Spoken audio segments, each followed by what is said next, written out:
Hello बच्चों, कैसे हो आप लोग। उम्मीद है आप लोगों ने पिछला जो मैंने पढ़ाया था चैप्टर सॉलिड स्टेट के अंदर वो आप सभी लोगों ने क्लियर कर लिया होगा। सॉरी, मैंने वीडियो 2 या 3 दिन के बाद ही इस वीडियो को डाला है। पिछली वीडियो से अगर आप देखोगे तो ये वीडियो 2-3 दिन बाद डाली हुई है। ये इसलिए डाली है मैंने 2-3 दिन बाद क्योंकि आप लोगों का रिस्पॉन्स नहीं आ रहा था कि हमने पिछला सारा कवर कर लिया है। मैंने कहा भी था पिछली वीडियो में कि आप लोगों को सारा कवर करना है। फिर कल तक बच्चों के रिस्पॉन्सेज आने लगे तो आज मैंने ये वीडियो बना करके शूट कर करके अभी से मैं डाल दूंगा आप लोगों के लिए। और उम्मीद है आप लोग उस वक्त देख रहे होंगे, ये वीडियो डल भी चुकी होगी जब तक आप देख रहे होंगे। अच्छा, कई बच्चों का ये कहना है भाई बायोलॉजी की क्लास, फिजिक्स की क्लास, उनका क्या। तो मैं आपकी इंफॉर्मेशन के लिए आपको बता देता हूँ। प्ले स्टोर एंड्रॉइड फोन के अंदर आप लोगों ने देखा होगा प्ले स्टोर एक ऑप्शन होता है। तो एंड्रॉइड फोन्स अगर आप लोगों के पास है तो प्ले स्टोर पे आप जाएंगे और आप लिखेंगे डॉक्टर योगेश बायोलॉजी, ये लिखना है आपने। ठीक है, प्ले स्टोर पे जाना, उसमें लिखना डॉक्टर योगेश बायोलॉजी। आपके सामने हमारी ऐप आ जाएगी और उस ऐप के अंदर आप लोगों को बायोलॉजी और फिजिक्स की क्लास भी अवेलेबल होगी। वैसे आप लोगों को एक मैं बहुत अमेजिंग, आप बहुत ही ज्यादा खुश होंगे ये सुन करके कि हम ये कोशिश करेंगे कि हम YouTube के इसी चैनल में कैमजू के अंदर आप लोगों के लिए बायोलॉजी की क्लासेस भी प्रोवाइड करें और फिजिक्स की क्लासेस भी प्रोवाइड करें। उसके ऊपर हम लोग थोड़ा सा डिस्कशन कर रहे हैं। सारे सेफ्टी पर्पस को देखते हुए हम लोग इस चैनल के अंदर आप लोगों के लिए बायोलॉजी और फिजिक्स की वीडियो डालेंगे। बट हम लोगों ने फिजिक्स और बायोलॉजी की जो वीडियो है वो अपनी ऐप पे भी डाल रखी है। हमारी ऐप आपको मैंने अभी बताया, एंड्रॉइड में प्ले स्टोर में आप जाएंगे, डॉक्टर योगेश बायोलॉजी लिखेंगे, उस पर हमारी ऐप अवेलेबल है। और प्ले स्टोर पे डॉक्टर योगेश बायोलॉजी लिख करके हमारी ऐप को इंस्टॉल करें। उसके अंदर आप लोगों को वीडियोस मिलेंगी, उसमें बायोलॉजी और फिजिक्स की क्लासेस हैं, उनको आप लें और अपनी स्टडी कंटिन्यू करें। ठीक है बच्चे, और बाकी बातें हम लोग बाद में करेंगे। आज हम लोग अपना टॉपिक शुरू करने जा रहे हैं। याद करें, लास्ट वीडियो के अंदर मैंने आपको आयोनिक सॉलिड्स पढ़ाया था। भाई इधर देखो यार, तुम खो जाते हो उतने में। ठीक है, लास्ट टाइम पे मैंने आप लोगों को जो है वो आयोनिक सॉलिड्स पढ़ाया था। आज हम लोग मेटालिक और कोवेलेंट सॉलिड्स एकदम क्लियर कर लेंगे। हमारे दिमाग में किसी भी प्रकार का कोई क्वेश्चन नहीं रहना चाहिए। अगर आपके दिमाग में किसी प्रकार का कोई क्वेश्चन है तो उसका आप मुझे व्हाट्सएप करें, मैं उस पर रिप्लाई कर दूंगा। ठीक है, अब यहाँ देखेंगे हम लोगों को मेटालिक और कोवेलेंट सॉलिड्स दोनों आज ही क्लियर करने हैं। हमने आयोनिक सॉलिड्स पहले क्लियर कर लिए थे। अब ये देखें जरा ध्यान से, वरना दिक्कत हो जाएगी। सबसे पहले हमेशा की तरह आप मुझे बताओगे कि जो मेटालिक सॉलिड्स है उसको बनाने वाले पार्टिकल्स कौन से हैं, यानी कि उसके कंस्टिट्यूएंट पार्टिकल कौन से हैं। इसको बनाने वाले जो पार्टिकल्स हैं वो कौन से पार्टिकल्स हैं, कंस्टिट्यूएंट पार्टिकल्स कौन से हैं। ऐसे ही कोवेलेंट को भी बनाने वाले कुछ पार्टिकल्स होंगे। तो मेटालिक सॉलिड्स को बनाने वाले पार्टिकल्स और कोवेलेंट सॉलिड्स को बनाने वाले पार्टिकल्स कौन से हैं, ये आप मुझे बताएंगे सबसे पहली बात। ठीक, दूसरा आप मुझे बताओगे फोर्स ऑफ अट्रैक्शन की, या फिर आप मुझे बताओगे बॉन्ड्स। बॉन्ड्स, ठीक है। अभी सबसे पहले आप मुझे बताओगे मेटालिक सॉलिड्स को कौन से पार्टिकल्स बनाते हैं और उसके बाद आप मुझे बताओगे उन पार्टिकल्स के बीच में कौन से बॉन्ड होते हैं। ठीक है, बहुत इजी है, कुछ नहीं है। थोड़ा यहाँ देखो बोर्ड पे, ठीक है, इधर उधर ध्यान मत दिया करो। जब पढ़ते हो तो पढ़ाई पे पूरा ध्यान दो। यहाँ पे एक मैं आपको थोड़ा सा एंड में एक चीज बताऊंगा, उस चीज को जरूर सुन लेना। कई बच्चे सुनते नहीं है, बेवकूफ हो तुम लोग, तुम्हें लगता है कि मैं देख नहीं रहा। भाई साहब, हमारे सिस्टम्स के अंदर अगर किसी का यूट्यूब चैनल है तो एनालिस्टिक के अंदर सारी चीजें पता लगती है कि कौन सब्सक्राइबर कितनी देर तक हमारी वीडियो को देखता है। ठीक है, वो सारा ग्राफ उसमें आ जाता है, क्लियर हो जाता है सारा का सारा।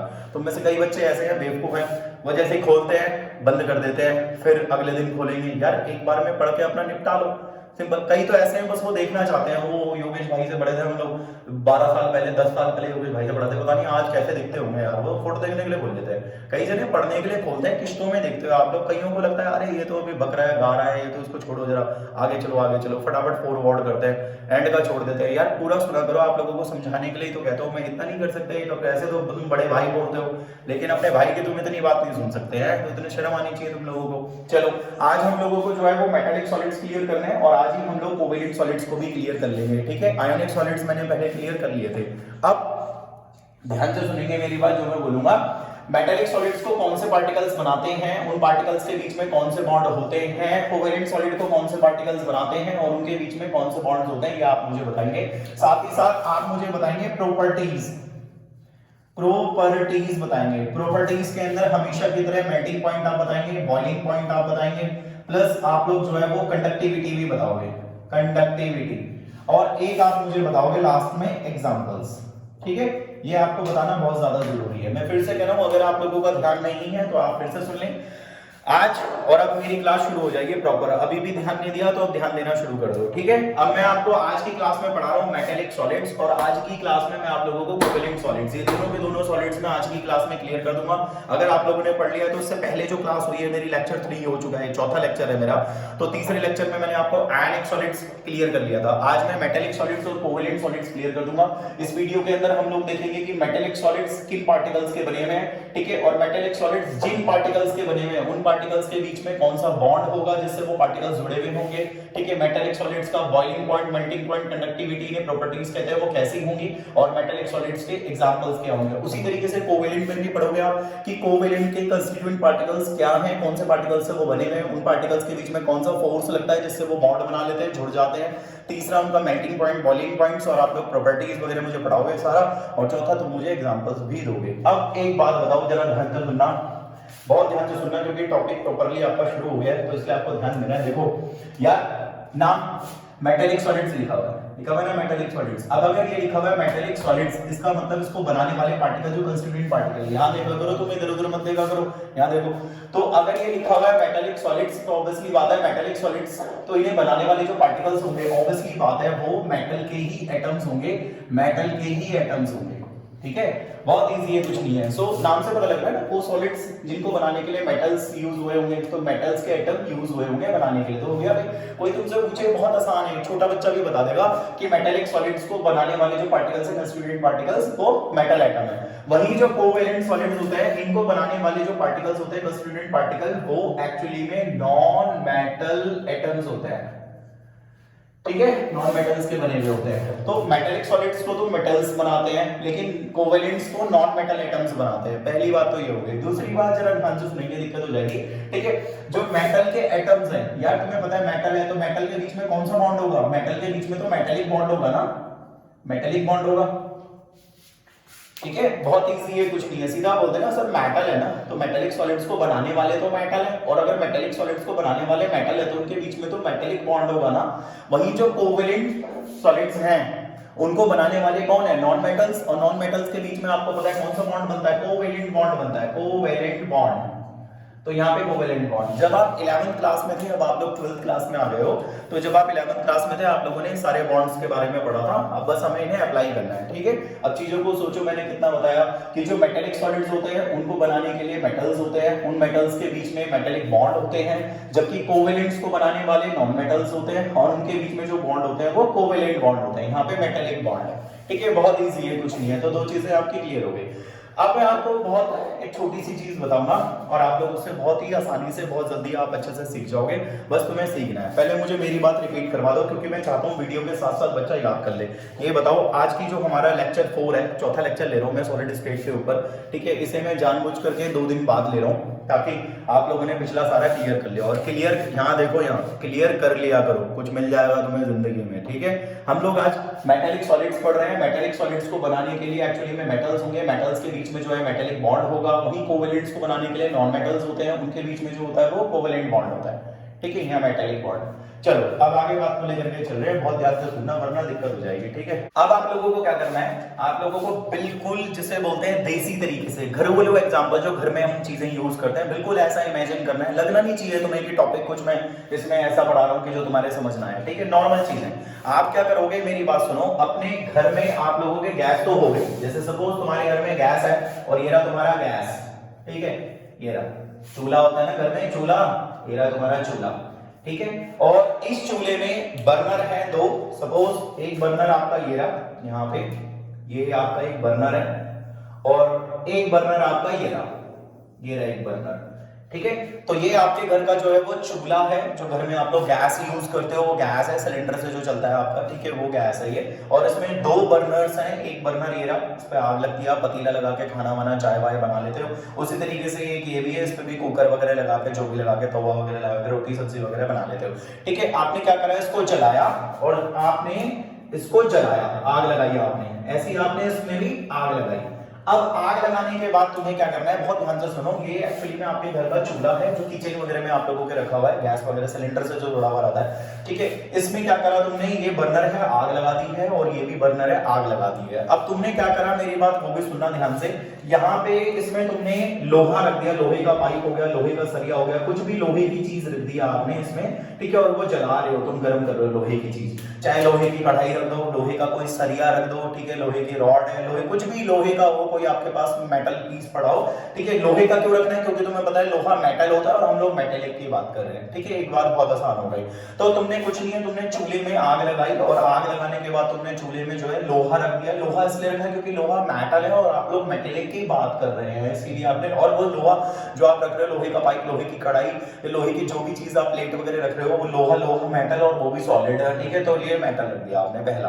दूसरा आप लोगों ने क्या करा, उधर वाले चूल्हे पे आप लोगों ने डायमंड रख दिया। वैसे तुम इतने पागल तो नहीं हो कि तुम हीरा रख दोगे जलाने के लिए, लेकिन मान लो आप लोगों ने डायमंड रख दिया या आप लोगों ने मिट्टी रख दी, मिट्टी होती है ना, मिट्टी रख दी आपने। तो इस वाले में, दूसरे वाले में आप लोगों को क्या करना है, तुम्हें यहाँ पे जो है डायमंड रखना है या यहाँ पे जो है मिट्टी रखनी है। तो मैं यहाँ पे लिख देता हूँ कि यहाँ पे आपको क्या करना है, यहाँ पे आपको मिट्टी रखनी है। मिट्टी क्या होता है, सिलिका होता है ना, मिट्टी सिलिका होता है, या फिर आप डायमंड वगैरह रख दो, कोई दिक्कत वाली बात नहीं है, ठीक है। और इधर तुमने क्या करा, इधर तुमने जो है वो लोहा रखा हुआ है, तो इधर तुमने लोहा रखा हुआ है, आयरन ये है ना, Fe है, Fe3 पॉजिटिव, Fe2 पॉजिटिव।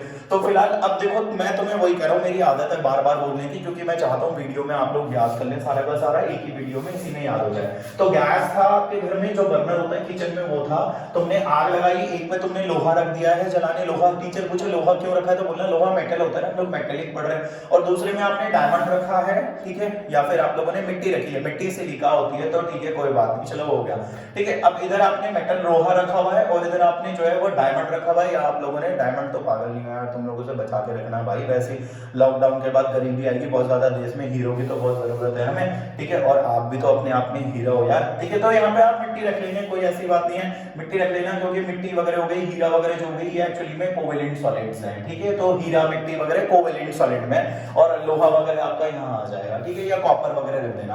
अब आप एक बात बताओ यार, दिमाग लगाओ, अगर लोहा जल्दी गल जाएगा या फिर मिट्टी और हीरा गल जाएगा?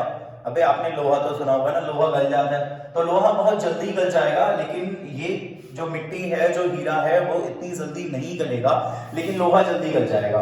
तो आप ये कहोगे कि लोहा जल्दी गल जाएगा, लेकिन इतनी भी जल्दी नहीं गलेगा कि आप सोचो आपने लोहा लगाया और वो एकदम गल गया, टाइम लगेगा थोड़ा गलने में। तो मेल्टिंग पॉइंट हाई तो है, पर इतना ज्यादा हाई नहीं है जितना आप सोच रहे हो, और इनका तो बहुत ही ज्यादा हाई है यार, इनका तो बहुत ही ज्यादा हाई है, बहुत हाईएस्ट है इनका, ठीक है। तो आप ये बात कहोगे कि सर अगर हम दोनों का कंपेयर करें तो ऐसा नहीं है, देखो तुम्हारी मम्मी लोहे की कढ़ाई में खाना बनाती है, तुम जानते हो, लेकिन ऐसा थोड़ी ना कि तुम्हारी मम्मी लोहे की कढ़ाई में खाना बनाती हो, जब वो बनाती है तो लोहे की कढ़ाई गल जाती हो, नहीं यार, लोहे की कढ़ाई को अगर तुम्हें गलाना है ना, तो चूल्हे पे उसे सुबह से शाम तक छोड़ना पड़ेगा, तब जाके वो कढ़ाई गलेगी, ठीक है। तो ये लोहे की कढ़ाई, मान लो उसे लोहे की कढ़ाई भी इतनी जल्दी नहीं गलती, उसको बहुत गर्मी देनी पड़ेगी गलने के लिए, तो ठीक है। लेकिन यार हीरा तो और ज्यादा देर लगाएगा, मिट्टी तो और ज्यादा देर लगाएगी, तो उसको तो गलाने के लिए और ज्यादा आपको ताकत देनी पड़ेगी, तो उसका और ज्यादा हाईएस्ट हो जाएगा। अगर हम बात करें कंडक्टिविटी की, तो तुम्हें पता है लोहे से करंट बहुत जल्दी पास हो जाता है, ठीक है। तो लोहे से, या फिर कॉपर हो गया, कॉपर भी मेटल ही होता है, तो लोहा हो गया, कॉपर हो गया, एल्यूमिनियम हो गया, इनसे करंट बहुत जल्दी पास हो जाता है, तो कंडक्टिविटी इनकी जो है वो हाईएस्ट होती है, बहुत ज्यादा होती है। लेकिन हीरे से, मिट्टी से करंट इतनी जल्दी पास नहीं होता, तो इनकी जो कंडक्टिविटी होती है वो इतनी ज्यादा नहीं होती, वो लो होती है, यानी कि लीस्ट होती है, सबसे कम होती है, ठीक है। थोड़ा सा दिमाग लगाएंगे काम चल जाएगा। तो अब सोचो, हम लोग इस वीडियो के अंदर क्या पढ़ रहे थे, मेटालिक सॉलिड पढ़ रहे थे। ऑब्वियसली मेटालिक को बनाने के लिए मेटल्स लगे होंगे, मेटल्स के बीच में मेटालिक बॉन्ड होगा, कोवेलेंट को बनाने के लिए नॉन मेटल लगते हैं, उनके बीच में कोवेलेंट बॉन्ड होता है, ठीक है, बहुत आसान है, कुछ भी नहीं है। फिर आपने चूल्हा लिया, चूल्हे में एक तरफ आपने मेटल रख दिया, लोहा, लोहा मेटल होता है, ठीक है, क्योंकि हम मेटालिक पढ़ रहे हैं। दूसरी तरफ आपने डायमंड रख दिया या मिट्टी रख दी है, ठीक है, मिट्टी सिलिका की बनी हुई होती है, और डायमंड और जो मिट्टी होती है ये मेटल्स नहीं होते, आप भी जानते हो, तो कोवेलेंट में आ जाएंगे आपके, ठीक है। दोनों का आपने चलाया, तो आप जानते हो लोहा जल्दी गल जाएगा, लेकिन उसके मुकाबले डायमंड थोड़ा सा टाइम लगाएगा, पर इतनी जल्दी भी नहीं गलेगा जितनी जल्दी आप सोच रहे हो। तुम्हारी मम्मी लोहे की कढ़ाई में खाना बनाती है, तो लोहे की कढ़ाई एकदम गल नहीं जाती, तो मेल्टिंग पॉइंट तो लोहे की कढ़ाई का भी अच्छा खासा है, लेकिन उससे ज्यादा इसका मेल्टिंग पॉइंट है। और अगर मैं बात करूं भाई करंट पास होने की, तो लोहा तो मेटल है, करंट को पास करेगा, लेकिन ये मेटल थोड़ी ना, नॉन मेटल है ना, तो करंट को पास ये करेगा ही नहीं, ठीक है। तो या फिर लो लिख दो या लिख दो, करेगा ही नहीं, ठीक है, इतनी बात हो गई। अब एक मैं आपको छोटी सी चीज बताता हूँ, आप आयरन की बात कर रहे हो, ठीक है, लोहे से करंट क्यों पास होता है ये बताओ, तो मैं इसके पीछे रीजन बताता हूँ, देखो दिमाग लगाओ। सपोज ये है आयरन, ठीक है, अब अगर आप इसको देखोगे तो तुम्हें बताएं ये कल को या तो Fe3 पॉजिटिव रिलीज करेगा या Fe2 पॉजिटिव रिलीज करेगा, ठीक है, या तो ये Fe2 पॉजिटिव रिलीज करेगा या Fe3 पॉजिटिव। भाई गधो लोहा है ना, तो लोहा है तो लोहा तुम्हें पता ही है या तो Fe3 पॉजिटिव देगा या Fe2 पॉजिटिव देगा। अगर Fe3 पॉजिटिव देगा तो शायद आपको केमिस्ट्री वाले टीचर ने पढ़ाया होगा पहले, जिससे आपने 11th क्लास पढ़ी होगी, ठीक है। अगर ये आपको Fe3 देगा तो Fe3 भी Fe2 में कन्वर्ट हो जाएगा, वरना ये Fe2 देगा। और इसके साथ साथ आप भूल गए आपको 2 इलेक्ट्रॉन्स भी मिल जाएंगे फ्री, ठीक है।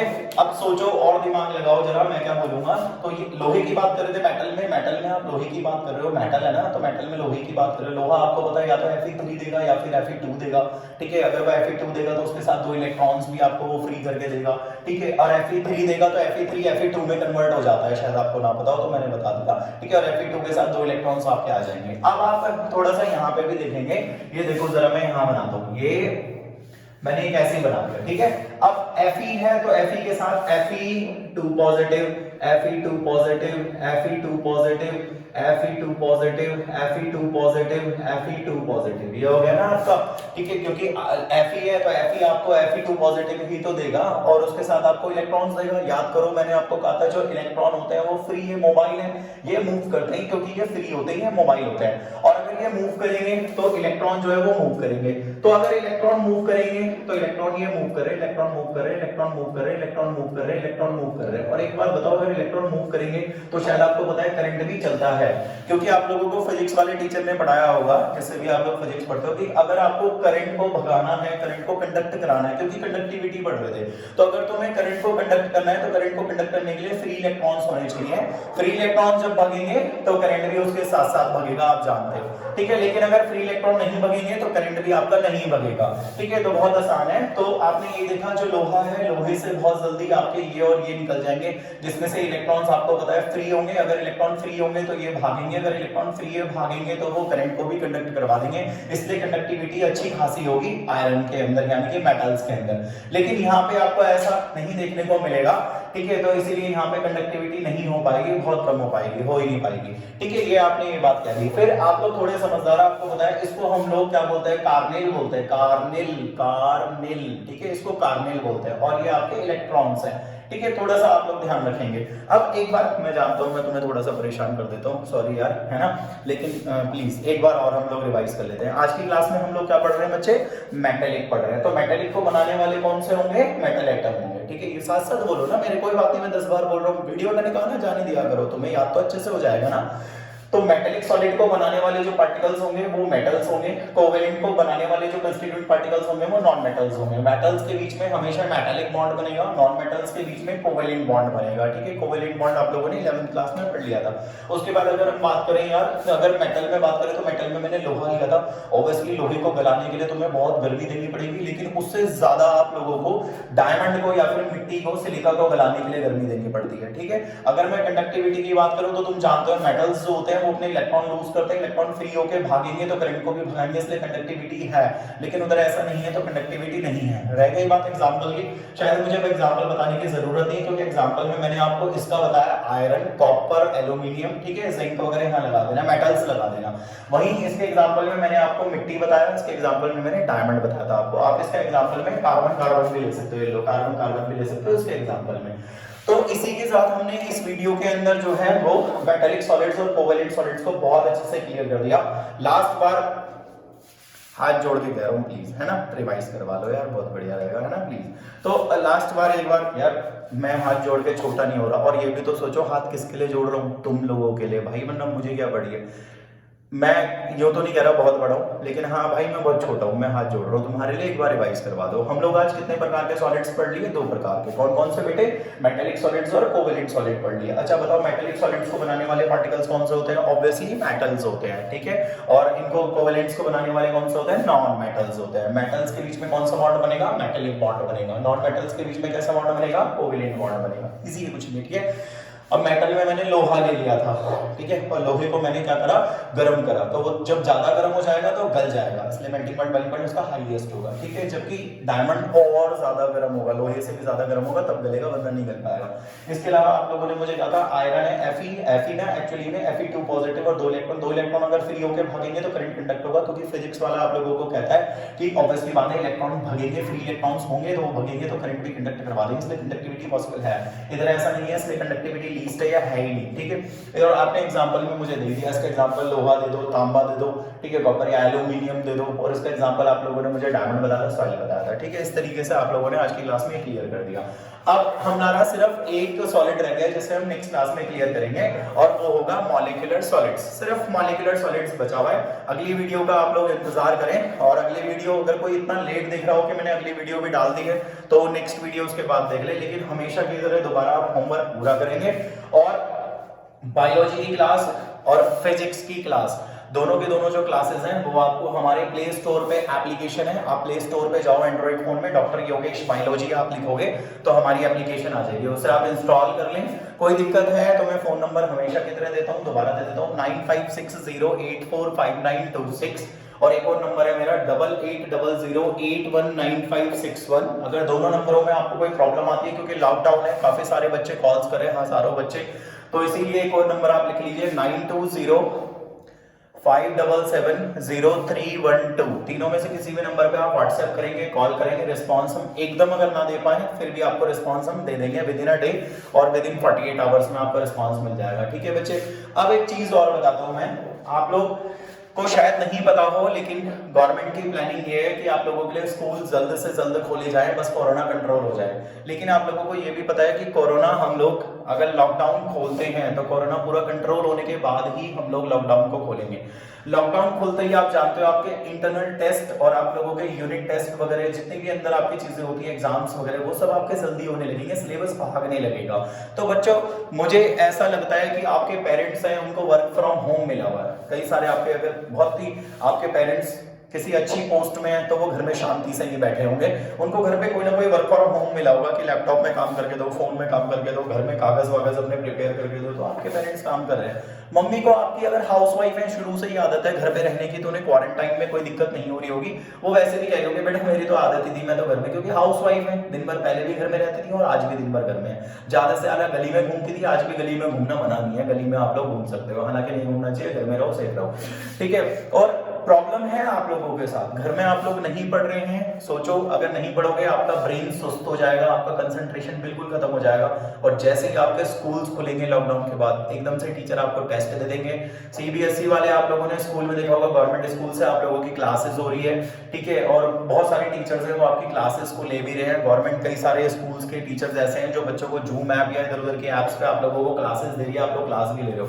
जैसे ही आप लोगों का लॉकडाउन खुलेगा तुरंत वो टेस्ट वगैरह लेना शुरू कर देंगे, तो कैसे करेंगे आप लोग? इसीलिए आप लोग अभी से अपनी स्टडी को कंटिन्यू रखो, सुस्त मत बनो, थोड़ा मेहनत करो और पढ़ते रहो, ठीक है। और एक लास्ट चीज और मैं बोलना चाहूंगा आप लोगों को कि कॉपी में आप लोग अपने नोट्स बोर्ड्स बनाना सारे के सारे शुरू कर दो, ठीक है। अब क्या है, एक छोटी सी चीज और है, आप लोग बिवेयर भी रहना है, आपको बिवेयर का मतलब आपको अवेयर रहना है, चौकन्ना रहना है, आप लोगों को अपना सही गलत खुद पता होना चाहिए।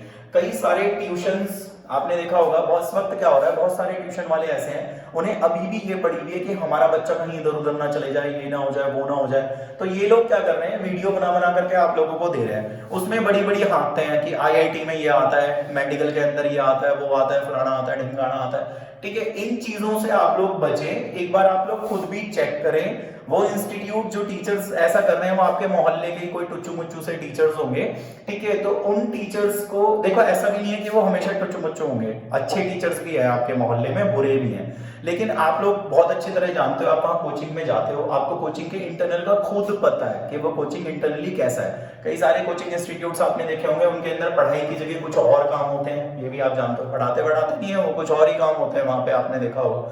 तो उन लोग वो भी बस यही है, तो आपको उन टीचरों से बचना है, ये नहीं कि वो आपके हमारे भैया बन गए हैं, वो 1 साल पढ़ते पढ़ते 1.5 साल हो गए हमसे उन्हें पढ़ते पढ़ते, तो वो हमारे भैया हैं, रेस्पेक्टेड है। भाई एजुकेशन में कोई किसी का भैया नहीं है, ठीक है। मैं भी आपको बोलता हूं कि आप मेरे छोटे भाई बहन हो, लेकिन पढ़ाई से हटके, ठीक है, पढ़ाई से हटके। लेकिन पढ़ाई के वक्त में टीचर हूँ, मेरे को टीचर की तरह आप लोगों को कंट्रोल करना है, ठीक है। तो उन टीचरों से बच के रहें जो आप लोगों को बोले, ठीक है, और वो आपको एजुकेशन आपको लगता है कि बिल्कुल भी लेवल की नहीं है तो वो, क्योंकि मैंने कई सारे ऐसे चैनल्स देखे हैं उनपे सब्सक्राइबर्स तो बहुत ज्यादा है लेकिन व्यूज उन पे बहुत ज्यादा कम है। तो आप इन चीजों को भी नोटिस करें। आईआईटी मेडिकल में क्वेश्चंस आते हैं इनके, वो दावे करते हैं लेकिन आप लोगों को खुद पता है कि उस एकेडमी से कितने सिलेक्शंस हुए हैं। वो एक टीचर है 3600 जगह जाता है भाग भाग के पढ़ाने के लिए, ठीक है। उधर कोई और टीम के साथ पढ़ाता है, उधर फिजिक्स केमिस्ट्री की टीचर अलग है, इधर फिजिक्स केमिस्ट्री की टीचर अलग है, इधर फिजिक्स केमिस्ट्री की टीचर अलग है। अब इधर से सिलेक्शन हो गया मेडिकल में तो यार फिजिक्स केमिस्ट्री की टीचर तो अलग है ना, सिलेक्शन हो गया। अब वो इसी की फोटो को इधर भी छापेगा, इधर भी छापेगा, इधर भी छापेगा, क्योंकि वो टीचर सारी जगह जा रहा है। तो इन चीजों से भी आप बेवेयर रहें, ठीक है। थोड़ा सा ये देखें, ये भी देखें कि भाई 500-600 बच्चों का क्राउड पढ़ाता है, उसमें एक बच्चा है जिसके 100 में से 100 आ गए, बाकी बच्चों का रिजल्ट बेकार है। इन चीजों से बेवेयर रहें, अच्छी जगह पढ़ें, अच्छी जगह एजुकेशन लें, चाहे आपको 10 रुपए खर्च करने पड़े। और पैसा खर्च करना आपके पेरेंट्स का काम है। इन केस अगर आपको इकोनॉमी में कोई प्रॉब्लम है तो इतना कोई बुरा टीचर नहीं होता जो आप लोगों को डिस्काउंट दे करके ना पढ़ाए। कोई मेरे ट्यूशन में भी बच्चा आता है ना यार, तो मैं भी उसको डिस्काउंट देके फ्री में पढ़ा देता हूँ अगर कोई दिक्कत होती है। जो मुझसे पढ़ते हैं वो जानते हैं इस बात को। तो इसीलिए मतलब फाइनली मैं लास्ट में ये कहना चाह रहा हूँ कि वो टीचर्स जिनके रिव्यू आपको पहले अच्छे नहीं मिले उनकी बातों में दोबारा ना आए। बच्चे ये 12th बोर्ड का सवाल है, आपको पता है लॉकडाउन के बाद आप पे तो ट्रायल का भी टाइम नहीं है। इस वक्त क्या होता है, बच्चे ट्रायल क्लासेस लेते हैं, 2 महीने की छुट्टियों तक वो फिक्स कर लेते हैं, लेकिन लॉकडाउन में तो आप ट्रायल भी नहीं ले पाओगे। तो इसीलिए थोड़ा सा चीजों को सोचें। लॉकडाउन खुले तुरंत ट्यूशन लगा लो अपना अच्छी जगह, लेकिन उससे पहले आपको खुद एनालिसिस करना है कि which one teacher is best for you, और आप उससे बढ़ के अपना रिजल्ट निकाल पाओगे। आपको पता है कि वो टीचर बेकार है तो उस पर क्यों दोबारा जाकर के गलती कर रहे हो, ठीक है। उसको चांस मत दो, क्योंकि वो बोर्ड का सवाल है आप लोगों का। 10 रुपए एक्स्ट्रा खर्च करो अगर इकोनॉमी अच्छी है, लेकिन एजुकेशन अच्छी जगह लो आप लोग, ठीक है। ये मेरा आप लोगों से कहना है बच्चे, और बेस्ट ऑफ लक एक अच्छे फ्यूचर के साथ। उम्मीद करूंगा समझदार हो, अच्छे अपने डिसीजंस लोगे। मेरा भी लगता है केमिस्ट्री बेकार है, यूजलेस है, मत लो मेरी केमिस्ट्री, किसी और केमिस्ट्री के चैनल्स को देखो, और भी कोई होंगे जो आपको अच्छा पढ़ाते होंगे, ठीक है। पर मेरे हिसाब से मैंने जो बेस्ट नॉलेज देनी थी वो मैं आपको बेस्ट नॉलेज दे रहा हूँ। इतना मैं कहता हूँ कि मैंने यार बुक की चीजों को कवर कर लिया, ठीक है। ये चीज है। तो फिलहाल आज की वीडियो आपकी यहीं खत्म होती है। नेक्स्ट क्लास में हम लोग मॉलिक्यूलर सॉलिड्स के साथ मिलेंगे और मॉलिक्यूलर सॉलिड्स को हम लोग कवर करेंगे बच्चे, ठीक है। बेस्ट ऑफ लक आप लोगों को। ओके बच्चे, बाय।